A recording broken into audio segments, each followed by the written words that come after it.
Fala, SPSEX, bom dia, boa tarde, boa noite, não sei em que momento você vai assistir a esse vídeo. Eu sou Carol Lucena, sou professora de redação e fui convidada aqui para bater um papo com vocês nessa retinha final, fazer uma revisão sobre redação, que esse ano, né, graças aos pedidos, aos louvores, às rezas, virou classificatória. Isso é bom pra caraca para o bom aluno que está se preparando, que está estudando, que está papirando, e não privilegia o cara que às vezes faz uma redação mequetrefe e aí ele pegava 50 e passava. Agora não, cara. Agora tu tem a banca valorizando o teu bom trabalho e é por aí que a gente tem que olhar essa mudança de edital. Então a finalidade desse nosso bate-papo é verdadeiramente fazer uma revisão de tudo que você trabalhou até aqui com os teus professores para chegar lá no dia da tua prova, preparadíssimo, preparadíssima, para, quem sabe aí, bater um 100 na redação da SPSEX e fazer essa nota te impulsionar, te colocar lá nas pontas da lista de aprovados. Que assim seja, que os anjos digam amém. Então, sem mais delongas, bora para a nossa revisão. Toda vez que a gente fala de concurso, eu acho que é importante a gente ponderar sobre o que a banca tem por expectativa. E nesse sentido, nós que estamos nos preparando para a SPSEX somos absolutamente privilegiados. Porque entre os concursos militares que cobram redação dentro do seu certame, a SPSEX talvez seja uma das bancas que mais detalham de maneira muito criteriosa, muito minuciosa, o que o candidato tem que entregar. Então, se você me dissesse, Carol, qual o melhor material para trabalhar a minha redação para PrEP este ano? Eu vou dizer para você, sem medo de ser feliz, meu irmão, é o edital. Então, você precisa ler e entender o que o edital da SPSEX está cobrando de ti. E se você fizer isso com qualidade, não tem chance de a tua redação não ficar maneira. Então, vamos pensar aqui juntos, tá? Bora conhecer o nosso oponente, bora conhecer esse grande vilão, porque essa é a arma do sucesso. Como eu já falei, a tua redação esse ano, além de ser eliminatória, é classificatória, e isso não pode ser visto como um ponto negativo da nossa preparação. Pelo contrário, isso privilegia o nosso bom trabalho, tá? Então, o edital da SPSEX é dividido em 3 partes, e esse nosso bate-papo vai focar nesse sentido, tá? Então, a minha ideia aqui é fazer você entender o que a banca tem por expectativa para você entregar o texto do jeitinho como a banca quer ler. Se você faz isso, a aprovação está certa. Então, vamos lá. Primeiro ponto, a prova da SPSEX, a redação da SPSEX é corrigida com uma equaçãozinha matemática muito bem montada. Ela olha em 40 pontos tudo que tem relação com a estrutura do texto, abordagem temática, argumentação, coesão, coerência. Então, tudo que tem a ver com a forma como eu estou me comunicando, apresentando o meu texto, está dentro desses 40 pontos. E aí ela vai dizer para a gente o que ela quer, o que ela vai observar. E ela não diz o que penaliza e quanto penaliza, mas é importante a gente entregar o pacote. Entregar o pacote, ela não tem como penalizar. É esse o nosso fio aqui condutor, tá? Então, ó, vamos lá. Primeiro ponto. Preciso colocar título. Mas aí eu preciso que você seja criterioso e responsável. Não é colocar o título, ponto. Quando a gente monta o título de uma dissertação argumentativa, ele tem uma finalidade, que é, de alguma forma, antecipar o teu trabalho de opinar. Então, quando você pensar o título da sua redação, você precisa, de alguma maneira, mostrar para o seu corretor que aquele títulozinho ali, idealmente nominal, um substantivo, um adjetivo, um substantivo, uma preposição, outro substantivo, você monta ali aquela locuçãozinha adjetiva marota, enfim, idealmente um termo nominal, não muito longo, centralizado, bonitinho na linha que ele precisa ocupar, né, que é a linha 00, vai pensar no título de maneira objetiva. Então, você tem que olhar para a sua redação, olhar para o seu título e pensar, cara, esse título antecipa a minha opinião? Esse título, de alguma forma, sinaliza o trabalho que eu vou fazer? Se sim, você fez um bom trabalho. Se não, já começou a perder ponto aí, tá? Importante, não coloca o tema como título. Não faz paráfrase do tema e coloca no título. Isso é pedir para dar problema. Porque o teu título não vai fazer o que tem que fazer, que é antecipar a tua opinião, entende? Então, o X da questão é esse. Carol, não tenho criatividade alguma para fazer título, o que eu faço? Não se desespera. Montou a tua redação? Vai lá embaixo, na tua conclusão, no pedacinho da tua conclusão em que você sabe que precisa reforçar a sua opinião, a gente vai falar sobre isso daqui a pouco, e aí pega alguma palavrinha ali em que você sinaliza o seu ponto de vista e joga aquilo lá em cima no título. Pode não ser o título mais criativo do planeta, com certeza não vai ser, mas ele é funcional. E nesse momento, o feijão com arroz bem feito é o que a gente quer. Então você não precisa ser o ícone da literatura, não precisa ser o Machado de Assis nem a Clarice Lispector, mas você precisa entregar um texto com assertividade e qualidade. E o título, se você fizer essa brincadeirinha de pegar alguma coisa na tua conclusão que reforce a tua opinião e jogar lá em cima, vai estar feito o trabalho, beleza? Então vamos continuar. Além do título, a correta interpretação do tema central, a capacidade de reflexão e abstração, o não tangenciar, desviar ou fugir do tema, ainda que parcialmente. E aqui eu vou te pedir um favor e vou te dar um alerta. Quando você lê a proposta temática, você tem sempre que lembrar que ela está baseada em textos. Tanto é que a gente chama de textos de apoio. Não necessariamente esses textos de apoio são para você, queridão e queridona. Esses textos de apoio são para mostrar no que o tema se apoia, para que você faça o link entre a proposta temática e o recorte dos textos de apoio. Fala, putz, é esse o caminho aqui que a banca quer de mim. Quando eu só leio a proposta e não leio os textos de apoio, eu corro o risco de interpretar aquela proposta de um jeito equivocado. E aí, meu coração, o que era para ser um combo de sucesso vira o caos, porque você vai interpretar equivocadamente, você vai fazer uma abordagem equivocada, o seu texto não vai ficar dentro do recorte que a banca tem como expectativa. E ela pode considerar que a tua abordagem não está dentro do protocolo esperado, e aí acaba acontecendo a maldição do tangenciamento. Então, é para ler o texto de apoio, tá, queridinho? Leia o diabo do texto de apoio. Agora, não leia com a intenção de copiá-lo, pelo amor de Deus. Você não vai copiar o texto de apoio, você não vai parafrasear. Parafrasear, para quem não lembra, é quando você diz a mesma coisa com outras palavras, beleza? Então, você não vai parafrasear o texto de apoio, mas você vai olhar e dizer, putz, esse texto de apoio 1 aqui me fez lembrar uma situação assim assensada. Acho que eu posso usar isso lá no meu argumento, lá no meu repertório para embasar meu argumento. Cara, esse texto de apoio aqui me fez lembrar a aula do professor de história que falou sobre esse episódio, parará pum pum. Eu acho que eu vou usar isso lá no meu D2. É assim que você tem que ler o texto de apoio, tá? Buscando, fazendo esse texto virar gatilho, virar insight para a sua construção de ideias. Não é para ficar fazendo uma coxa de retalhos com um texto de apoio, tá ligado? Porque senão você vai fazer um texto pobre, vazio, prolixo, caos na terra. Então vamos continuar. Correta interpretação, a gente já falou, você vai ler o texto de apoio, você vai entender o caminho e vai conseguir montar seu texto dentro do recorte que a banca tem como expectativa. Capacidade de reflexão e abstração, eu adoro a SpaceX porque ela fala isso, capacidade de reflexão. Sabe o que significa? Significa que aquele caveirão que você decorou não funciona, tá? Significa que o texto que é vazio, que o texto que é só casca, não funciona. Então, anjo, dá qualidade para a tua argumentação.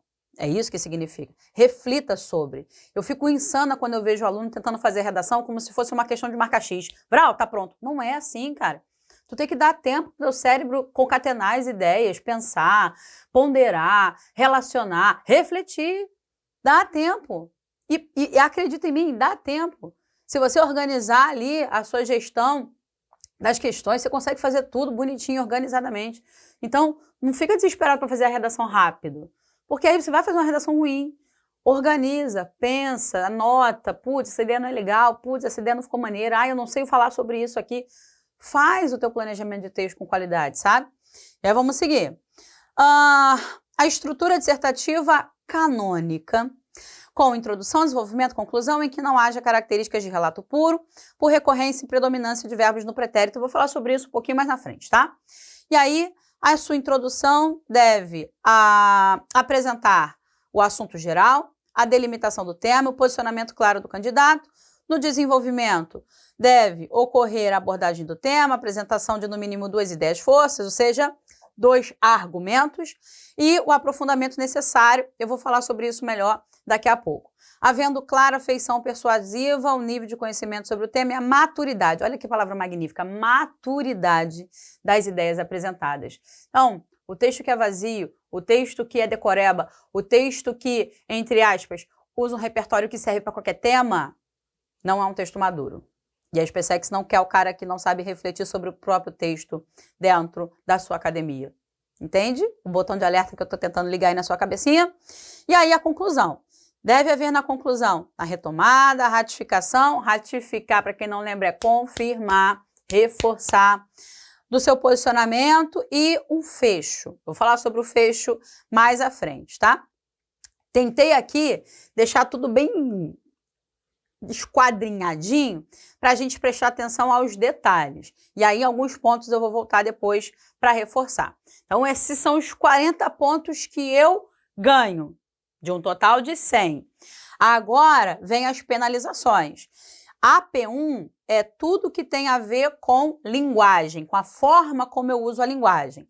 Então, ela vai observar a coerência. Como assim, Carol, coerência? Cara, tu usou um conectivo lá na linha 7, mas aquele conectivo não encaixa naquela ideia.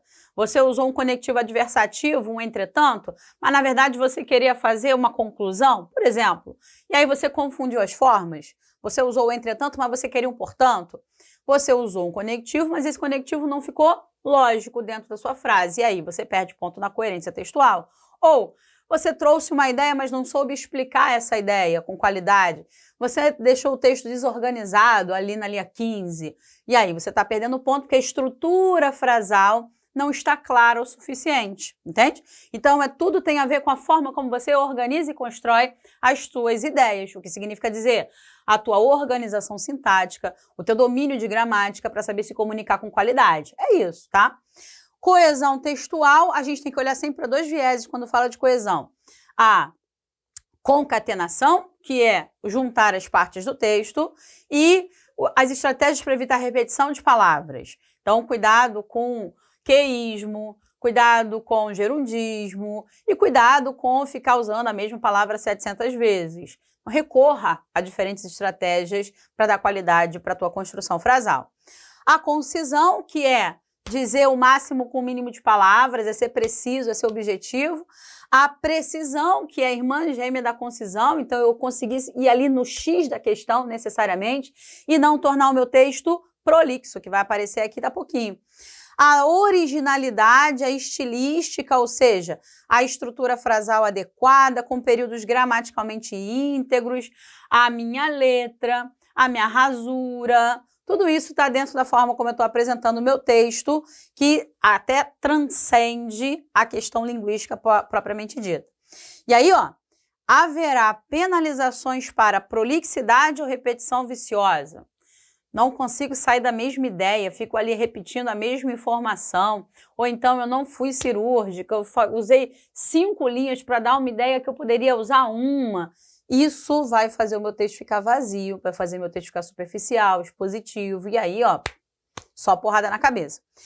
A interlocução explícita com o leitor, o que é interlocução? Quando você conversa com o seu leitor. E às vezes a gente coloca lá uma marca de um você, uma pergunta que não é retórica, então essa pergunta se dirige para o seu corretor, para o seu leitor, ou você acaba trazendo comandos. Isso acontece muitas vezes na hora de, por exemplo, montar uma proposta de intervenção para um problema, e aí lá no final você diz, deve, tem que fazer. Você está comandando quem, se não o teu leitor? Então, essas marcas é que você tem que limpar do seu texto.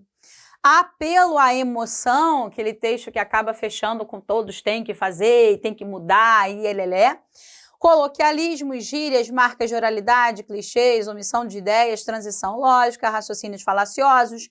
Eu coloquei em letras bem garrafais aqui, grandonas, para você prestar atenção em mim.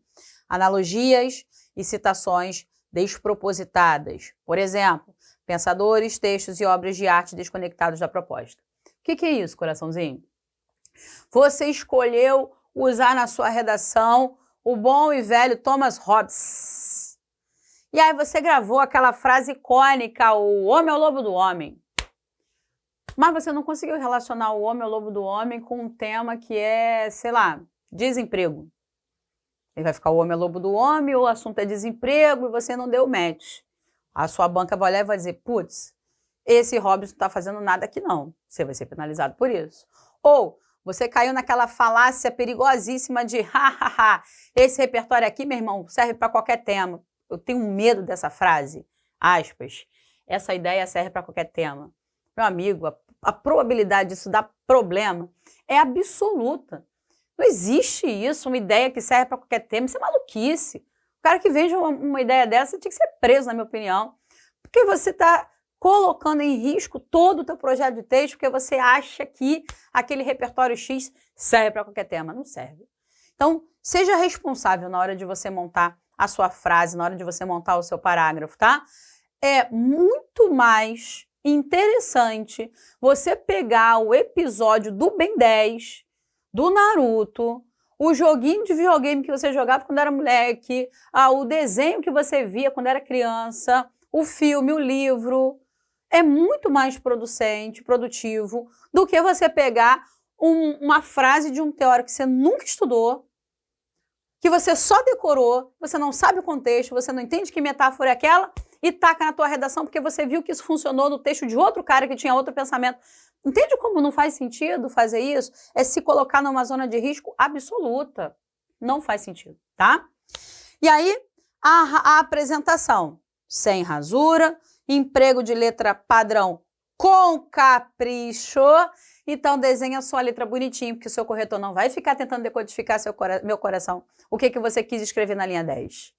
Se ele bate o olho e não entende, ele vai marcar aquilo como erro de ortografia. E aí, você perdeu ponto de bobeira.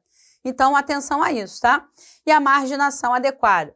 Nada de ultrapassar a margem e nada de deixar buraquinhos no cantinho ali da margem, porque você vai perder ponto. Qual é o seu limite, digamos assim? Verificou que no cantinho final da linha cabe pelo menos uma sílabazinha da palavra seguinte? Bota a sílabazinha lá. Não cabe? Deixa o buraquinho e bota a palavra na linha de baixo, tá? Esse tipo de problema você resolve facilmente quando você monta o rascunho e vai passar a sua redação a limpo. E quando ali está chegando ao final da linha, você diminui a velocidade da sua mão, você dá uma espaçadinha um pouquinho maior entre as palavras, ou dá uma apertadinha entre as palavras, e aí você consegue fazer um texto limpo. Mas para você conseguir, você tem que ter capricho com o seu trabalho. Vê como a SpaceX é uma grande mãe que diz para você o que você tem que fazer. Isso é coisa linda, isso é coisa maravilhosa. E aí agora, vou cortar aqui rapidinho o vídeo para não ficar muito longo, e a gente segue com essa ideia dos conectivos, tá? Da concatenação, e olha um pouco melhor para essa questão da estrutura formal do texto. Então, fica aí, não vai embora, que a gente está só na primeira parte da nossa aula.